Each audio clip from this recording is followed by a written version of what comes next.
రాయలసీమపై జగన్ దొంగ ప్రేమ చూపిస్తున్నారని కామెంట్ చేశారు మంత్రి పయ్యావుల కేశవ్.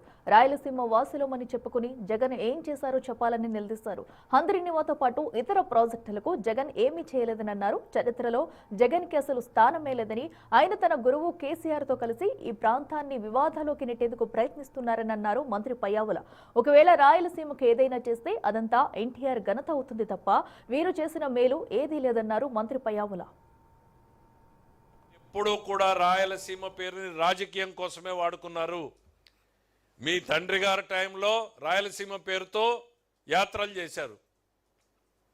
ఆ రోజు నందమూరి తారక రామారావు నిజమైన రాయలసీమ పట్ల ప్రేమ చూపించినటువంటి వ్యక్తి. గాలేరు నగరి, తెలుగంగ, హంద్రీనీవా ఈ 3 ప్రాజెక్టులు తెలుగుదేశం ప్రభుత్వంలో ఆ రోజు నందమూరి తారక రామారావు గారి బ్రెయిన్ చైల్డ్లో పుట్టినటువంటి ప్రాజెక్టులు.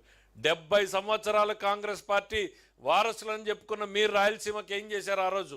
ఈరోజు రాయలసీమ బతుకుతోంది అంటే గాలేరు నగరి, హంద్రీనీవా, తెలుగంగ వల్లనే కాదని అడుగుతున్నా. దాంట్లో మీ కాంట్రిబ్యూషన్ ఏంటి? పోనీ మీ జగన్మోహన్ రెడ్డి గారు ఈ 3 ప్రాజెక్టుల్లో ఏం చేశాడని అక్కడ అడుగుతున్నా. మీరెప్పుడూ కూడా